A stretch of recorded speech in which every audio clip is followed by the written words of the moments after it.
Hello everyone. The new device we're unboxing is impressive. Most of the new phones we usually see these days, generally speaking, just enhanced versions of the previous generation. Reasonable.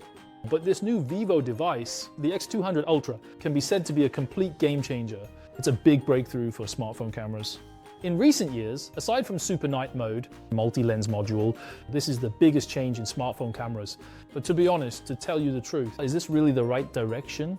Is this suitable? These are all questions. I really hope today's video can be very helpful to you and be a reference. The most highly anticipated, long-awaited flagship phone release is the one I'm introducing to you today, VIVO X200 Ultra. Unfortunately, VIVO X200 Ultra still doesn't have an international version. Well, you know, I bought it from China, unboxing review. I'll handle the paid review, but I'll count on you for the free subscriptions and likes. Give it a like and subscribe to the channel.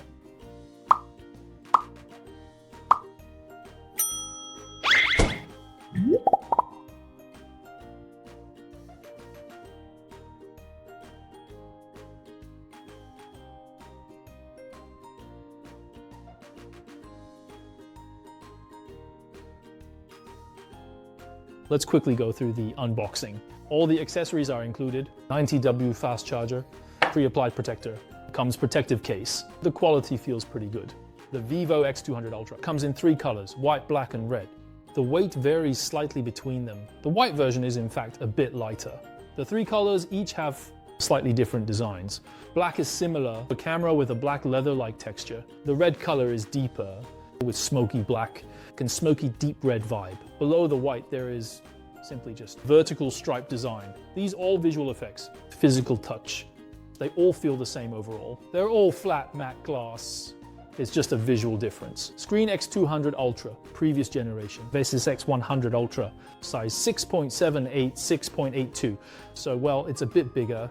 Appearance, X200 Pro-like with a slightly curved screen on all 4 sides, just resolution exclusive Ultra. Higher resolution versus X200 Pro 3200x 1440. Max bright, the official maximum, can reach 4500 nits, higher than prior Genie. We test maximum brightness. Peak brightness reference.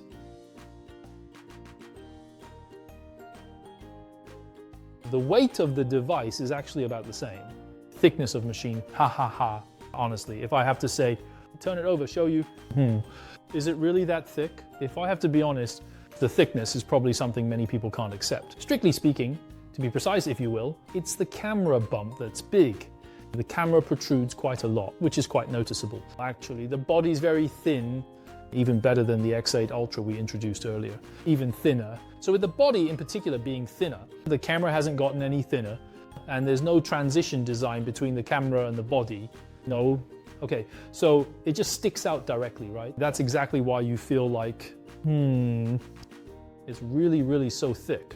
But I actually think, well, to be honest, it looks pretty good. It gives off that kind of vibe. Camera looks real, though it's a pity it's just the appearance. No rotation, no functional control ring either. If the camera module sticks out, wouldn't it be better to have a rotating design? It seems better, right? Otherwise, whether it's the appearance or even the grip, since the body has actually gotten thinner, when you hold it, easier hold previous generation, camera module sticks out. When you're holding it, your hand can directly rest against camera module. It's actually pretty stable, okay? There are rumors saying, grab camera or hang it on the wall. Are these really just rumors? Or is there more? They're all true, really. It's real. Watch, look, put it table. No phone can. Picked up grabbing camera module. You can move it around. So how do you hang it on the wall? Let me show you directly. You can just grab one if you'd like to, really. Take out your laptop and try it out. The laptop screen is positioned vertically as usual. Just hang it right on there. It really is possible. It's all real. So you can really say that. The thickness is really noticeable. If you compare with other Ultra phones, for example, total thickness is about the same, but it is indeed the thickest among them. This is something to be aware of and prepared for. Is the camera powerful after all? Let's look at the camera test. Other parts pretty similar. Both volume and power buttons are on the right. What's more special is, just as every single person guessed, they've added a dedicated camera shortcut button. It's here. It's designed to be pressure sensitive. It doesn't support 2-stage pressing. Keep in mind, basically you can double press it to quickly launch the camera and use it as a shutter button. Swipe directly in the camera app to adjust a wide variety of different settings as needed, as necessary. Design like Oppo's and also similar to the iPhone's design. Fingerprint. It uses under-display ultrasonic fingerprint sensor.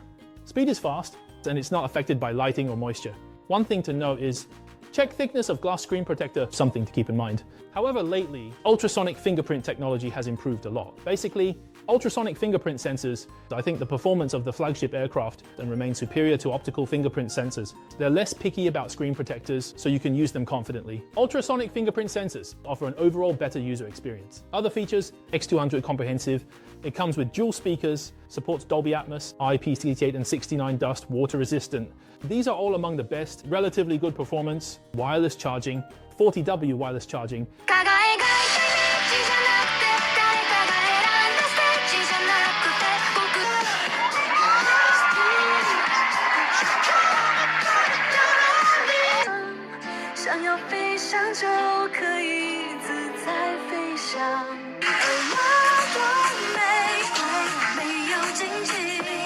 Of course, the main highlight is the camera. Unlike its competitors, VIVO hasn't added more lenses, at least for the moment anyway, and has kept the triple camera setup. The telephoto lens is highly praised 200 megapixel sensor, 1 to 1.4 HP9 sensor, which is the same as X100 Ultra. X200 Pro uses same telephoto lens. Performance is the same. Even some competing brands as well, such as the Xiaomi 15 Ultra, are using this image sensor super telephoto. However, as always, the other two lenses have undergone major upgrades, which makes them very different from other brands. Strongest phone camera is the 1-inch image sensor. This time, VIVO makes a move with the X200 Ultra, unprecedented, changing the main camera's focal length to 35mm, replaces the previous 23mm lens model that was used previously. In the past, very few phones have adopted this kind of design. This 35mm main camera was only used by the Nubia Z series. I also have a video introducing it. However, Nubia is not a phone that is well known for its truly exceptional camera system, so its reference value is low, and its specs are also in comparison lower. Here's the ultra-wide angle lens. This brings us to the VIVO X200 Ultra. What's special is at once both the ultra-wide 14mm and the standard 35mm lenses are equipped with the advanced 1.28-inch LIT 818 sensor, so you could say maybe both the ultra-wide and the main camera. Both included are truly flagship level lenses in terms of quality and performance. It's very likely that iPhone 16 Pro Max camera at absolutely the same level. That's right. The ultra wide angle is like this, using a 1.28-inch LIT 818 ultra wide, which is unprecedentedly powerful without a doubt. You can say the X200 Ultra is a device where all three lenses are absolutely at the main camera level. All three lenses come with OIS optical image stabilization. Yes, even ultra wide supports OIS image stabilization. So is this a good thing or a bad thing? We need to break it down into several points. Cover drawbacks, it's a matter of habit. What everyone needs to consider is most people are, as you might expect, used to the main camera on their phones, and 99% of the time, the focal length is between 23-28 minutes. For flagship phones, it's almost always 23-24 minutes. The main reason is, as you might expect, camera has wide angle, because back in the day phones, the era of only one lens, that lasted a long time. So the lens needed to have a bit of a wide angle. Eventually, this gradually evolved into what we have now, where the main camera wide is primary focal length, paired with ultra wide angle and a high quality telephoto lens. VIVO X200 Ultra, they've done the opposite and changed the main camera to an earlier focal length. Actually, in the early days of photography, main lens 35mm. So if we really want to talk about it, choice of many traditional cameras, and even now for high-end single lens models are the most common. Brands like Leica and Hasselblad cameras use this. And that's because 35mm is closer to the human eye's perspective, which is also precisely why, when choosing lenses, whether it's Canon or Sony, they all have 35mm documentary lenses. 35mm f1.4L. These are great for street photography because the field of view is close to what our eyes see. So shooting with it gives a more comfortable perspective. With cameras, we often feel that the wider the lens, the harder to use. So 35mm, just compared to 23mm wide lens, offers a stronger effect and is easier to use, especially for most users. But ultimately, it comes down to just a matter of habit. You may have used a smartphone your whole life, and the main lens is always 23mm. So switching to a less wide lens this time, first time you turn on camera, X200 Ultra prompts whether you want to use traditional focal lengths, 14mm, 35mm, 85mm, or use the smartphone standard if you prefer. Show magnify, like 1x, 2x, 3x, and so on. Even say, if you display it in magnification, to set 35mm as either 1x or 1.56. I choose to use magnification, set 35mm 1.5x. This is the way of using it that I personally find more familiar. For all's reference, the traditional 1x or 23mm, in fact, it still has, conversely speaking, cropping taken from the 14mm ultra-wide angle lens. Image quality. First of all, well, everyone should know that the main lens with a 1-inch sensor is still better, and that's just physics. However, if you use the 35mm focal length, today many smartphones, like Xiaomi smartphones and also iPhones, for example, they all have this feature. It's quite popular now, as you might expect. 35mm focal length main lens by cropping the image if necessary. Here's one way to do it. If you're used to shooting with 35mm, for example, then I would suggest you might be the target audience for the X200 Ultra. Because if we'll use this traditional crop 23-35mm after conversion, even with a 1-inch sensor, it becomes you're only using a 1.5 sensor size. So if you use a 1-inch sensor today and crop it to 35mm, the image quality ends being X200 Ultra's native. 35mm is better, without a doubt. This is what everyone must know. Furthermore, because the X200 Ultra uses better ultra-wide and main lenses, with more balanced performance for the main lens, you can achieve this if you try more consistently good performance across all focal lengths. If we carefully compare them, for instance, 14mm to ultra-wide is top, the best, the strongest ultra-wide in the world. Next, at 23mm, the traditional 1X. As you can see, since it's cropped from 14mm, not only it has a small aperture, but another issue is, after converting the crop factor, it will become larger than a 1.2 sensor, just a bit smaller. This where the camera system is relatively weaker, up to 35mm strong, no problem with focal length, because 35mm is longer than 23mm longer. So at 2X, and even at 70mm, in fact, it will undoubtedly outperform traditional solutions. Then, beyond 85mm, the telephoto lens takes over. So you could say the X200 Ultra system is exceptional at 14mm, weaker 23-35mm, excellent above 35mm, and outstanding at 70mm. Above 85mm, it's all telephoto. Compared to before, as we can clearly see, quality be extremely concentrated at the excellent 23mm spot. With the X200 Ultra, by contrast, the image quality is consistent across the focal range. So it really depends on how you make your choice. My own opinion, on the other hand, is that when it comes to choosing focal lengths, using it, I found if you're a photographer, you'll probably really like camera setup X200 Ultra. If you're a new user, maybe try using your current phone's camera first, experiment 35mm length, go shoot photos, see if it matches your habits. Here, I'm also currently providing sample shots from my tests for your reference, including telephoto shot, photos from day and night,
Aside from the replacement of the camera module, there's also Zeiss optical tuning and T coding, all of which have been successfully carried over to the X200 Ultra, even really stronger.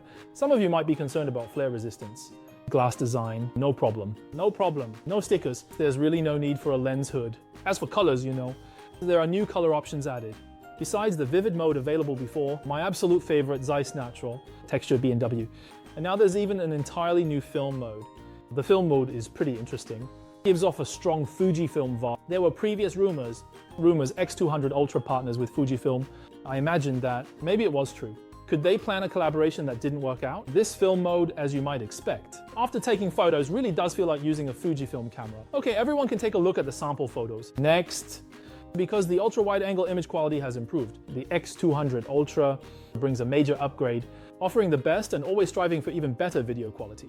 To put it bluntly, it's the strongest Android device, the most powerful video recording phone. Now, all lenses support 4K plus 60 FPS plus HDR, and all lenses support 4K log recording, full lens support, 4K plus 120 FPS high quality slow motion. Front and rear cameras, cinematic 4K 30 FPS. All lenses support dynamic photos and also support 1080p as well as stereoscopic spatial videos. For video recording, it's the best among Android devices. Finally, here are some portrait and selfie photos captured using this camera. With VIVO, nothing more to say. No need to worry. It's the powerful and natural beauty enhancement that girls love. Plus, by the way, it comes with Zeiss lenses. The filters everyone loves, the bokeh effects everyone likes. Just take a look at these model photos.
Lastly, I want to talk about, well, I honestly think this is, without a doubt, the most awkward part of this review. The external Zeiss lens module, renowned for its quality. The price is really not cheap. Just the empty lens itself costs about over approximately 1,000 RMB.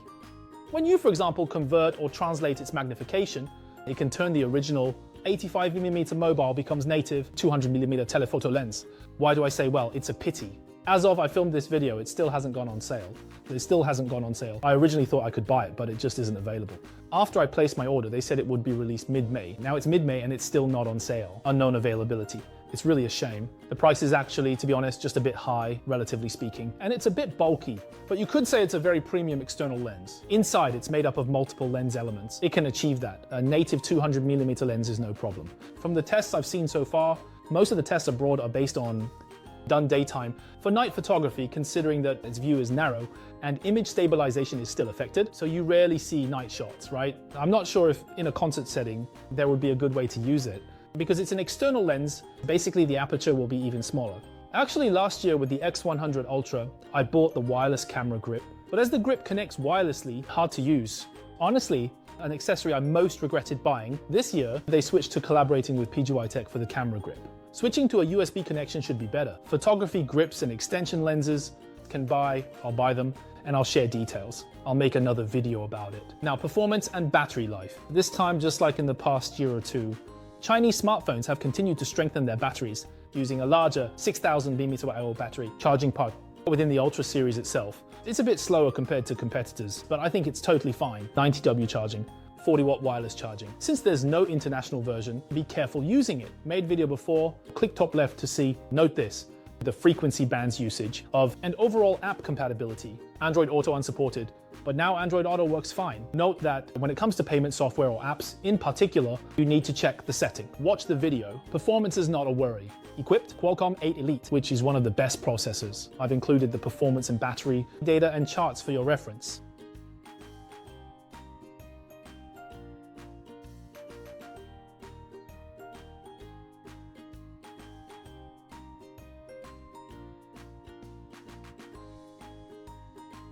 All right, that's all for the X200 Ultra video.